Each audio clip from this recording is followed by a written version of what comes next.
Hey guys, subscribe for daily content. And if you're shopping for gear, make sure you check out the description for the newest items at some of the very best online retailers. There's also links for some of the items that I personally recommend. Thanks!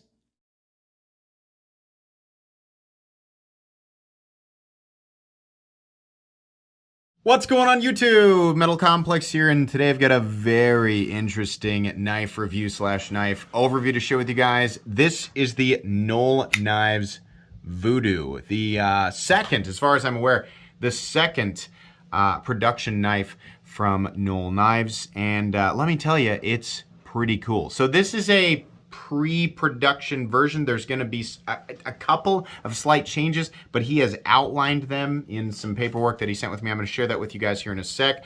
I believe at the time of this video, the pre-order for this is done and over with, but I don't know if he's planning on doing another one or if he's going to do more of these. I don't know. What I am going to do today is talk about this knife and talk about what I like about it, what I don't like about it, all of that, everything you could expect from a review. Thanks so much to Null Knives for loaning this pre-production version of it for me to take a look at. Thanks to my patrons for supporting me, and please make sure to follow me on Instagram at metal_complex. Let's go ahead and get a measurement of this knife. Overall length of the Voodoo is coming in at about 8¼ inches. Great. Blade length is coming in at 3.6. Cutting edge is coming in at exactly 3½ inches. How about some size comparisons up against the Ontario Rat Model 1 and the Ontario Rat Model 2? So you can see here it's definitely what I would consider to be a full-size knife. How about up against the Demco AD 20.5? There we go. How about up against the Spyderco PM2 and the Spyderco Para 3? Alrighty. And last but not least, the Benchmade Griptilian, or in this case, the Ritter Hogue, and the Benchmade Bug Out. Definitely about the same size as the Ritter Hogue. How is the action on this knife? It's very good. This knife is manufactured by Riot, and it is very clear that that's the case. I'll tell you though, the action actually feels a little bit smoother than what I typically get from Riot, and I have to assume that is due to the gentleman behind this company and his knowledge of how everything works. This is very good. The action is excellent.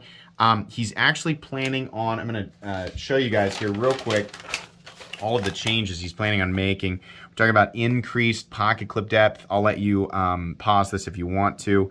There's also an area down here that says he's going to add a chamfer to the base of the clip. I think most importantly it says he's going to shorten the detent ramp. Now, as it sits, what this means is that he is aware of things that people don't like double clutch, where when you are disengaging the lock, when the blade falls, you want that detent ball all the way up onto the face of the blade so that you can turn it and let it drop. As it is right now, you can do that because of this nice area right here, this forward choil, as I call it. By the time that meets your thumb, which is very safe and comfortable, which is nice, that's what you don't want the blade coming down on your fingernail, you can turn it and it'll drop, right? He's gonna shorten that up to make sure, right? Whoops, cut into my background there. He's gonna make sure that that detent ball is well up on the face of the blade after you disengage it. I have to assume that's why he's doing that. Maybe he has another reason, but that's what it looks like to me. So that's great. On top of that, disengaging the lock bar is very easy due to some heavy and also textured scallops on the inside of either side of the, like both the frame lock and the show side frame. That's great. Also, deploying this knife is incredibly easy thanks to this sort of fuller area that's been cut out here. You can reverse flick it using that. You can also use these thumb tetrahedron things that actually just are perfectly angled to either reverse flick it or thumb flick it. I mean, honestly, this is just great. This is the type of knife that feels so natural and so simple to deploy. I mean, it's just human. This is a knife that feels like an extension of the human hand in more ways than one. But in terms of deployment, this is about everything that you could ask for. I'm very happy with the detent. I'm very happy with the pivot action. I'm very happy with just the execution and placement of the, the fuller and the thumb studs. This is perfection. It's deployment perfection. It's exactly what you want, and it certainly does not need any other means of deployment. It's not like a flipper tab would make it better or a front flipper would make it better. It's just great the way that it is. Materials. Before we do weight, in this case we're looking at micarta, titanium, and M390. You will have options. I'll let you guys look at another piece of paper here. Let me unfold it. We'll have a few different options here. Natural micarta, you'll have blue micarta, you'll have black micarta, right? And then you'll have the fat carbon. Those people who pre-ordered it, you had that, and then there's the corresponding prices, which we're gonna talk about there. But yeah, this looks great. I think I asked him for black. I believe this is black. Maybe it's the natural. It's got a little hint of something else in there. Either way, it looks fine. Weight on this guy. We are coming in at, yeah, 4.02 ounces, which is not quite perfectly an ounce an inch, but it's great. I mean, 4 ounces for a full-size knife, I don't have an issue with that. I'll remind everybody that the Ritter Hogue, which is an evergreen design, 4.55 ounces, right? So this is still about half an ounce less than the Ritter Hogue, and I just can't bring myself to complain about it. It might be a little bit too big for some people, but for most people, you're not really gonna have a problem with it. Let's go ahead and do a hardware check. I'll get out my tools. As per usual, my tools are very inexpensive and very recommendable. You can find them right down in the section of my description that talks about the tools I use on this channel. We have a T8 pivot. We have T8 for the overlay or the scale or whatever you want to call that, right? Same here. Have to assume it's probably the same underneath here, the screws that go into the backspacer. And then for the hidden screw, the reason I think that is because I believe even the hidden screw for the pocket clip is, nope, I would be wrong. It actually looks like that one there is a T6. It's a little bit smaller. There's quite a few screws here. And you know, even if the ones underneath are T8, you're gonna have a little bit of additional hardware. If they are T6, that's a bummer, but it's not a deal breaker, right? You're just gonna have a little bit more than what I'd consider to be minimal hardware, and you're gonna have to be kind of careful when you're taking it apart. But it's definitely still on what I would call the easy side for disassembly. Just make sure you have a place to put your tools and your hardware, and you should be good to go. Let's measure the blade stock thickness here real quick, and then we can get into the good old meat and potatoes. Blade stock thickness, come on now, buddy, we got a zero out, there we go. 145 thousandths, which is actually a little thicker than I thought it would be, but it's still, you know, it's still fine. It's still close to about medium for the knife world. All right, so this is a cool looking knife. It almost makes me think of like a lean, in some ways, it makes me think of like a really lean Strider, but it's very obviously doing its own thing. Like if I was gonna relate it to anything, that's as close as I can come, but it is still miles away from that. It's mainly this area in here, and this area allows you to grip the knife in a way that is so satisfying. Every line here, and whether your hands are slightly larger than mine or slightly smaller, this is gonna be incredibly comfortable. If you're choked back right here, this is beautiful. None of these lines are aggressive. None of them bite into you and say, hey, keep your fingers here, right? It just allows you to kind of move around, right, and get in the position that you want for whatever it is you're doing. And then this little harpoon area back here, which is also, by the way, something that he is going to change. I believe he talked about changing increase the harpoon fillet. Top of the harpoon will be slightly softened for increased comfort. It's funny, everything he's outlined here is things that, you know, reviewers would potentially touch on, and it's like he's already ahead of us. He's like, yeah, I already know what you're going to critique, and I'm already going to change it. But I like that, right? It's like he's got his head in this world, and it's not like, you know, people like me make all the rules. But these are things that I found are, you know, could potentially be mild frustrations for me and many other people. And he's on top of it because he's a knife guy, right? So that's really cool. But even as it is, it's really not. I honestly would not have touched on that. I don't consider this to be uncomfortable, but apparently he's going to make it more comfortable. So I think that's just fine. This is what I mean when I say it really is an ergonomic joy. It's very comfortable. The lock-in is excellent. Whether you're going to be hammer grip here, you're going to be hammer grip here, right? If you're going to do some draw cuts, this little area right here, this is great. Being able to sort of brace on the forward choil there. Really, it's just comfortable in every position, and I like that. That's probably why right there he's going to shorten up that that ramp there. Let me see. Yeah, I'm going to guess that is exactly why. But maybe, I don't know, maybe that'll have the opposite effect. whatever the goal is, it's not a double clutch, but in some situations, maybe depending on where it is that you stop the knife, like if you stop it right there, right, using this little nub when you disengage it, then it's not quite there yet. See, it's kind of on the ramp. There it goes. It went over it. But if you come down a little bit and let the blade stop right there on your finger, it's past the ramp, so it's good to go. So there you go. This is why I'm not an engineer. All I can do is just critique it on the most simple level, right? But it's fine, in my opinion. Good looking knife and definitely a unique profile. Still, I mean, we have elements that may be more or less borrowed from other knives, but it's really hard to not do that. I mean, and when I say that, I mean like it has a handle and it has a blade, and the blade is sort of knife blade shaped, and the handle is knife handle shaped, right? But still, I'd say this is massively doing its own thing. I love the way that he textures the pivots. I think that's great. I think these lines and the flow of everything is really good. How it all meets up, right? We have a flat that carries out about 65% or so the length of the blade. We have this hollow ground swedge up here, which is really cool. It's not something I usually see, if ever, right? And then you've got a little bit of a clip. What do we call this? I think somebody called it the funniest name for the blade, because I always joke around, right? There's always like know-it-alls who, like, you know, will claim that it's a very specific classification of blade shape that only they have the wisdom, right, to be able to label. But it's so very much a combination of different things, right? That I'm just, you know, call it whatever you want. I think somebody called it a Spanish Spanish puntanto or something like that. I don't know. I can't remember what it was. It was a lot funnier than I just made it. Sorry about that. But yeah, it's got a little bit of a harpoon notch.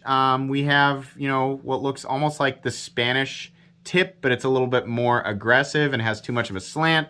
It's also kind of a reverse tanto and kind of a Warncliffe, right? I mean, it has a lot of those elements just mashed together.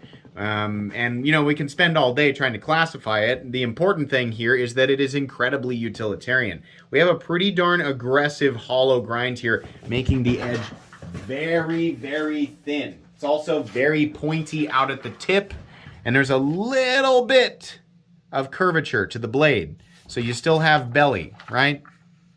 This is a joy. This is a joy to cut with. I've very much enjoyed carrying and using this. It just makes very short work of pretty much every everyday material. I said every twice, but I don't know how I would have avoided it.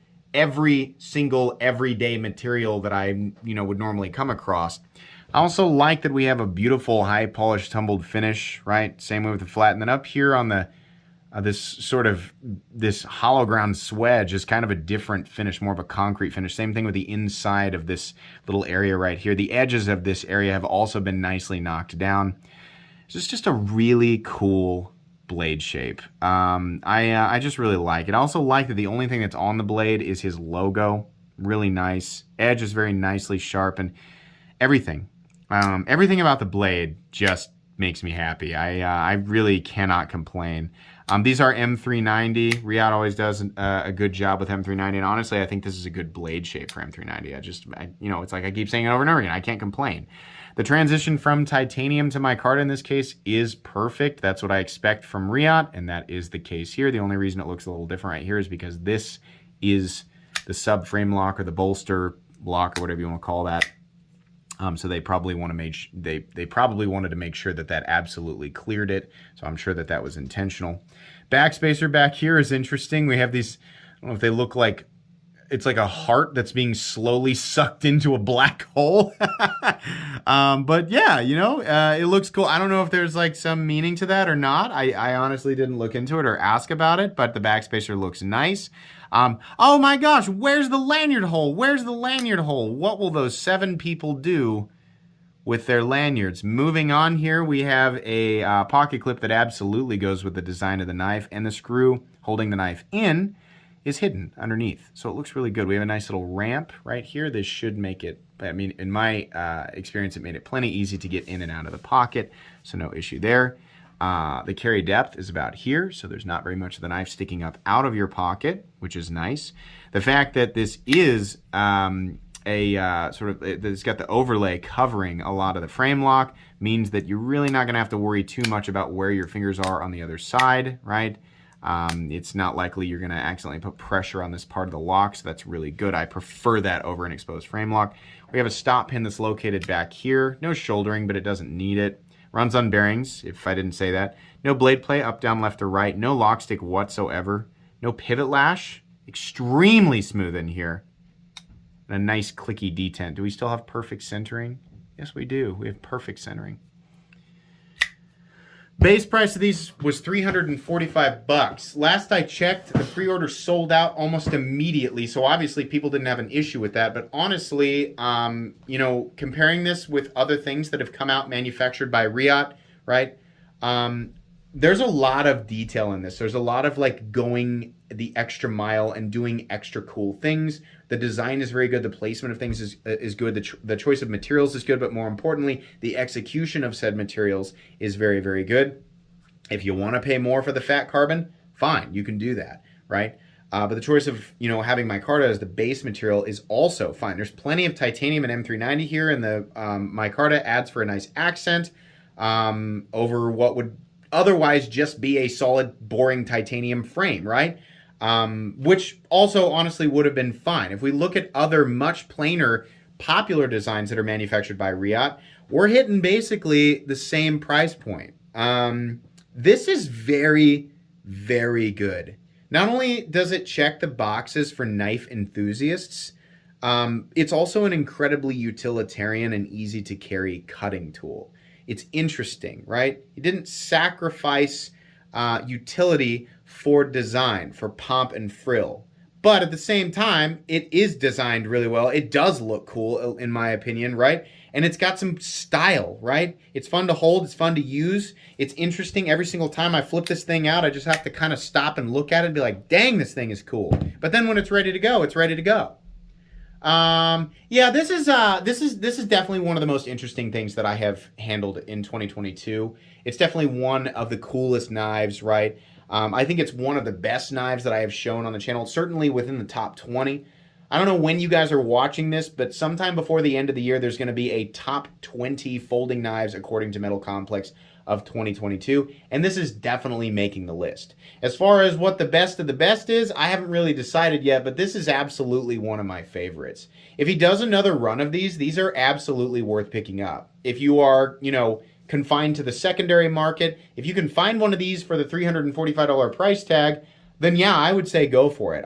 You know, this is everything that I would look for in a knife that's $345, right? I know I'm gonna have people say, I can get titanium and micarta and M390 for $220 from this company. Yeah, but is it actually executed exactly the same way? Does it have some of these extra elements? I mean, if you don't value these extra elements, then fine. But that's your own personal value system. This does have a little bit more work in it. It does have a little extra. It's also manufactured by Riot, and I don't care what anybody says, Riot's doing a better job than most of the other premium production Chinese OEMs out there. I mean, you know, Max Ace is doing a really, really good job. They're about up there, right? They're competing. But, you know, if we're talking about some of these other OEMs, they're fine, but they're not doing what Riot is doing. I can understand why he chose Riot to execute this design, because the language between Null knives and what Riot does, it worked really well. This is a great example about how when those two things come together, what you get is something really, really great. This is a highly recommendable knife. Don't overpay for it on the secondary market, but if you get another opportunity to pick one of these up for $345 or so, definitely do it. This is going to go on my most recommended knives playlist, so you can check that out there. You can check out that playlist if you want to. This will be going back. I do not get to keep this. This will be going back to Null Knives. So thanks again for letting me check this out. I think that's going to be pretty much it today. What happened to my little card? I don't know. I guess we're going to get out the copper one. Please make sure to follow me on Instagram at metal_complex if you enjoyed this video. Leave a like. If you'd like to check out my other content, I do, of course, have lots of videos of knives that are either expensive or inexpensive that I do or don't like, so check those out. And if you enjoy all my content, go ahead and click on that Metal Complex logo right there and subscribe, because there's definitely more coming. Thanks again for watching, everybody, and have a great day.